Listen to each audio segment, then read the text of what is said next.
What's happening, pattern watchers? All right then, so you've requested this video. Here it is. We're going to talk about how to exploit the 50-day and the 200-day exponential moving average. All right, so let's get straight to it. All right then, so here we go. The moving averages. Quite frankly, guys, the moving averages themselves, they come in various shapes and sizes. You can have a 1-day moving average all the way to 1,000 days, whatever it suits, But the most important moving averages are the ones that tend to be used by the banks, institutional funds, pensions, insurance, all the guys that are dabbling into the markets. They all use the 50-day and the 200-day.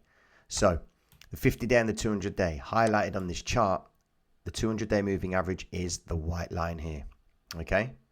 And the 50-day moving average is this blue line here with a Bollinger Band attached to it. Okay, so really you're just focusing on the baby blue line. Now, you've got a simple moving average, which tends to be, it takes a little longer for price to adjust to it. And then you've got the exponential moving average, which is the moving average that we explore. All right, so the exponential moving average, it places greater weight and significance on the most recent data points. Okay, so when price changes, all right, the reflection of that change is put in the EMA. So it's the best moving average, for our system as such. All right. So I'm going to be talking a lot about how to understand the utility of these two moving averages. So that's being the 50-day and the 200-day. Now, if you've been in the stream, you've noticed I'm always talking about price retracing back to the 50-day, the pattern developing at the 200-day. I'm going to look into this a little bit more for you, so to give you a better understanding, so that when you do come to the streams, you've got a clear sight on how to translate price when it hits these zones. Okay, so the first thing that we need to explore is this: what happens when price is at a moving average? All right, it's really important. Now look, let's pay attention to this zone here. When price is stuck at a moving average here, it's just following the average. It's within its average zone, So when we see something like this, we know it's either not moving, it's accumulating or consolidating. This is what we're looking for by the market makers. Our business starts, right, when price moves away from it. All right. So look, when price moves away from the moving average, you can see it pulls away. Another example, price pulls away from the moving average. Our logic in terms of understanding how the market maker works, it starts when price moves away from the moving average. All right. So let's take this area here. You can see that price was pretty laggard, stuck in this zone. Okay. Now, when price breaks out and moves away from it, all right, that's going to get our attention. And the only reason why it gets our attention is because when price is moving so far away from the moving average, at one point it needs to return back. All right. Now that is mean reversion. All right. So the mean, the 50-day moving average, it's an average. Okay. Price needs to deviate back to the norm. All right. Now the reason it needs to do that is to reset the cycle as such. It needs to, well, in lights of the market maker, he needs to encourage more buyers and more sellers to come into the market again. Why? Because everything has normalized.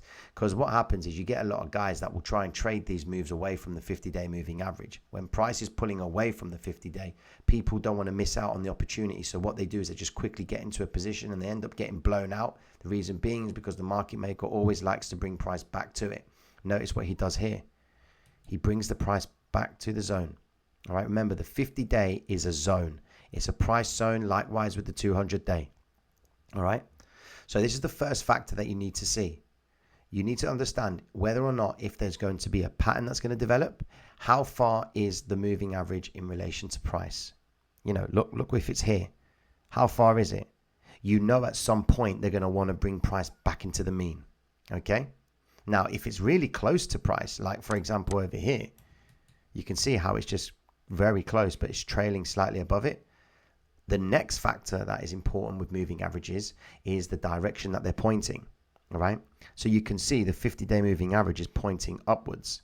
Likewise, the 200-day is pointing upwards. All right. Now let's take a clock. All right. Imagine you've got a clock Okay. Let me bring it out to you here. Can I change this and make it look like a clock? Let me see. Can I? No, I can't. Okay. Look at it like this. Say you've got a clock and you've got 1 o'clock and 2 o'clock. If the moving average, the 50-day especially, is pointing in the direction of 1 and 2, you know you've got momentum to the upside. Likewise with the 200-day moving average. If it's pointing in the direction of 1 and 2 o'clock, you know you've got momentum to the upside. Also, when the moving average is also pointing downwards, so if it's pointing in the direction of 4 o'clock and 5 o'clock, you've got yourself downside momentum. Same with the 200-day. 4 o'clock, 5 o'clock, you've got yourself downside momentum. So just look at your clock. If you've got a clock in front of you, look at the time. Look where 1 o'clock is. If the moving average is pointing in that direction of 1 o'clock, you've got upside momentum. If it's pointing down to 5 o'clock, you've got downside momentum. All right? Okay, now, there's a lot of things on the internet about, golden cross, the death cross. There are variations to understanding what happens when a moving average crosses another moving average. Granted, yes, when a moving average crosses, it does signify a change, but really the crossover tends to be laggard in some form, okay? You see, you would have dropped down here, price would have retraced, and then it would have crossed, You're not going to be able to find a cross on the EMAs and then make an entry. The cross will never occur first before price moves, So it's one of the flaws with the moving averages. However, you can't dismiss it because remember, when the moving averages cross, it's a change in momentum, okay? Because remember, look, if price was rising upwards, you're pointing towards 1 o'clock, 2 o'clock, you've got yourself upside momentum. Now it's pointing down to 4, 5 o'clock. You've got downside momentum, okay? One of the key things that you need to understand with the moving averages is this. When price pulls away from the moving average, so do the moving averages themselves. They start to fan out. Can you see how the 200 days expanding away and the 50 days expanding as well? All right. Notice here, they come together and then they pull apart. All right. This is a crucial part of the strategy where you're able to use the 50-day and the 200-day moving average as a profit target zone. So when price pulls away from the moving average, when it looks to come back, your first profit target would be the 50-day. You could also take the 200-day, but that would mean that price would need to retrace continuation back to the moving average. So for example, rise, retrace, continuation, back up. Okay, but that didn't happen in this instance. I mean, my strategy in Forex, I'm always looking for price to be pulling away from a moving average and I'll wait for it to regulate and then it's going to look to pull back. If you notice here as well, you've got the W formation here. All right. What does the W formation always do? It always forms at or below a moving average. And your near target point would be the 50-day moving average on the basis that you entered at this point here. All right. So if you were to enter on that candle close, you would ride it to the 50-day, close your position and evaluate the next option. All right. Let's look at it like this. You've got another W formation right here. Okay. Rise, retrace, continuation to the upside. What does it do in the first instance? It hits the 200-day moving average. You can also see that it pulls back ever so slightly to test the 50-day. Then what does it do? It rises all the way up to the 200-day moving average. All right. Pins the high, pin the high, pin the high, drop. Okay. So you can see the power of just simply trading to the moving average. All right. Because what happens is people tend to hold their positions for a long time. All right. So you could have made a profit to the 50-day and to the 200-day. And in this instance, you would have made a good profit to the 800 EMA as well. All right. If you held that position, you would have ended up coming all the way back down here and you may have sold, but then you would have missed out on a massive opportunity. However, all you needed to do was close your position in this zone here, all right, and wait for price to either pull away from the 50-day to the downside or pull away from it to the upside. So even if you were to go short here, you would have been able to still make a return to the 50-day. However, the 50-day was pretty flat and so was the 800 and the 200-day EMA. So that may not have been a valid entry, all right? This, however, would have been a valid entry. Look, you would have had yourself a W formation yet again at the lows, all right? retrace, continuation to the upside. Take a trade to the 50-day, and notice it hits the 200-day and the 800-day EMA. But you see, they're not that fanned apart. So you've got to be careful. The wider the wider that price is away from the moving averages, the better the retrace. All right. So let's find another example. Well, look at this. What happened on Saturday and Sunday? Look what Bitcoin did. Rise. Let's get that. Rise. Retrace. Okay. So when Bitcoin hit this high, all right, due to the fact that the pin bars have started coming into play, you were anticipating that the 50-day would need to be met. And that's exactly what had happened. She retraced back to the 50-day. You could have opened and put the house down in this zone right here. Okay. And price would have dropped. And that's not financial advice. I'm not telling you to go put your house down. I'm just giving you, I'm exaggerating the example, saying that, you know, once you grab the high, understanding that the market makers had pushed price so far up, they needed to realize a return back to the norm. Okay. You would have been able to make an entry in this zone here and then take it all the way down to the 50-day moving average. You would have anticipated and waited for price to retrace away from it. And then you could have gone at least again to the 200-day. Now look where we are. Can you see it? We are now forming a W formation below the 200-day moving average. Of course, we are waiting for Hong Kong, Tokyo, Sydney to come into play. So we'll know if this pattern is going to hold. All right. But you can see it's now working towards going back to the 200-day, 50-day moving average. Now, what we ideally want to see with moving averages in order to determine a confirmation of an entry, all right, price needs to always close above it when it's in the bias of going long, and it always needs to close below it when it's in the bias of going short.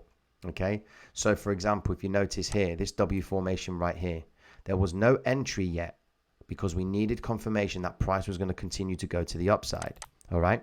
But if you notice right here, how the 200-day acts as support. So that's another factor. The 50-day and the 200-day act as support zones. Why? Because they are being watched across the whole board. There are hundreds and thousands of traders watching these moving averages. And the great thing is the market maker also watches these moving averages as well. You know, that's why you see here when I talk about how the market makers have pinned the lows and they keep taking it out, because what people do is they set orders below these areas here. Yeah, can you see this? Look at that.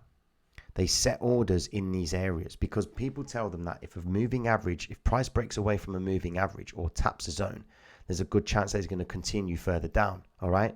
Now look what the market maker did here. He trapped the players twice. Yeah, look at this. Can you see that? He brought price all the way down. He induced traders believing that price was now going to collapse and break through the 200-day moving average, right? He made those retail traders believe that. He then taps the 200-day, triggers all the longs and all the shorts that were found in this area, brings price back. Of course, there were more shorts in that zone because they thought, right, price would break the 200-day and go south from there. There are retail traders that thought it was going to come back down and test the 800 EMA. All right. The market maker knows which moving averages people are paying attention to. All right. Which is why he keeps price so tight in these zones. He taps it once, he taps it twice again. Right, because he trapped the retail traders believing that there was resistance at the 50-day moving average. He brings it back down again, convinces them with this candle that it's now time to go short. All right, they go short with this candle. They tap the low of liquidity on the candlestick, take out all the orders, bring price back up, take out the stops from these guys who went here, and then they touched it for the third time. Yeah, can you see that right there? The third time they hit it back. Why? Because traders are told, okay, on the third touch of any zone, any moving average, any box, any range, whatever it is, make your entry. And they did exactly just that. They pinned right, look so close to it. They pinned the 200-day, snapped price back up, and then they went back to the 50-day, closed above it, retraced continuation to the upside and took it out clean. Okay. Likewise, look what's happening with Bitcoin right now. Sorry, Ethereum right now. She's coming back to the 50-day moving average. I'm anticipating that this zone here is going to be seen again. Once she breaks out of this area, we should see a rise. Once she rises up, retrace, continuation to the upside. We are currently working towards the previous Asian session low. Okay, so we would need to see that zone and price to pull away from it as well. All right.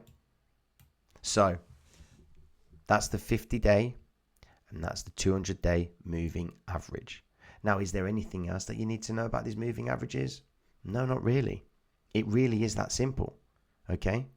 You also do have the 5 and the 13 EMA. Now, those are signal lines. They are important. All right? But the thing is, they tend to have they show plenty of signals. All right? They show a lot of signals. When I say signals, it means that when they cross over, there's a chance that price is going to keep going in that direction. Likewise, they did it here. Okay, look, they crossed over there, but they still went to the upside, fully crossed over here, and they continue to go to the downside. All right? When price closes below the 13 and the 5, so the 5 EMA is the yellow line, the 13 EMA is the red line. So when price closes below those moving averages, you've got a good entry point to take price in that direction of where the moving averages are away from. All right? Likewise, if it closes on the way up, like you can see here, the 5 and the 13 EMA haven't yet crossed, but it looks like the 5 is going to cross the 13 and price needs to close above it for it to be a valid signal. All right? Make sure you get that down. But my main focus is on the 50-day and the 200-day moving average. All right? When it comes to looking at support, ask yourself, when price is in that zone, what are the market makers trying to make the retail traders believe? Are they trying to make them believe that there's support in this zone, or is there resistance? Likewise, look what they did here. They brought price down. It broke away from the 50-day moving average, made the retail traders believe that that's it now. She's going to continue to the downside and break through the 200-day moving average right here. Okay? But look what they did. They came all the way in. Market makers, whilst they're creating all this hype about going short, they're getting their longs filled at lower prices. All right? And then whilst price rises back up, takes out the stop losses of all the guys who went short, they use those stop losses to fill their shoes, or should I say, fill their longs and close them in profitable positions. They make the retail traders believe that there's resistance at the 200-day moving average, pin to the high, pin to the high, pin to the high. Okay? And then they bring price right back down, convince the retail trader that that is it. We're going short. Look, she's just about to break the 200-day. She breaks the 200-day, but returns back up, hits the moving average one more time, retrace continuation to the upside. Okay? Remember, the peak formation, W, will always form below moving averages. You can see, look, right there, 200-day, 50-day. 200-day, 50-day. Give me another one. Right? You see, below the 50-day, price is below the 200-day. Okay? Below the 50-day, below the 200-day. Same again, below 50-day, below 200-day. Below 50-day, below 200-day. All right? Granted, it is repetition, but guys, you need to understand how these moving averages work. They are in your favor. The basis of the pattern that we have, all right, resides on the idea that the 50-day moving average is showing support in that zone. Okay? Look at this here. So if you're looking for confluence in your trading, trying to determine an entry, you say to yourself, okay, can I see the pattern? I can see the pattern. Where's it coming out from? It's coming out from a peak formation from the lows. Okay, great. What's next? Well, it looks like price is now coming back to the 50-day moving average. I need to give it some room to determine whether or not it's going to continue to the downside. All right. So you wait for that confirmation. The confirmation comes in. They spike to the low, return price back up, and then they close up in this area here. So you now know that your entry point as such will be when price breaks this zone here. And she did just that. She completely annihilated that zone, all above the 50-day moving average. Notice price is above it. It's above it. It needs to come back to it. Bang. Deviates from the norm, brings it back in. All right, then again she comes back down, comes away from the moving average, but she's there with the 200-day moving average, retraces back into the 200-day and rises up from there. Okay, I hope that's helped you guys, because it is just taking information that I normally talk about in the lives all the time. All right, but I just wanted to give you an example, how to really learn how to use the moving averages without going into so much detail and colluding your mind with so much stuff. All right, I need to be able to make it as simple as possible for you. All right, So rewatch the video so you can understand exactly how to move forward with the moving average. If you've got any questions, chuck them in the comments box and I'll respond to them as soon as I can. All right. Nice one, guys.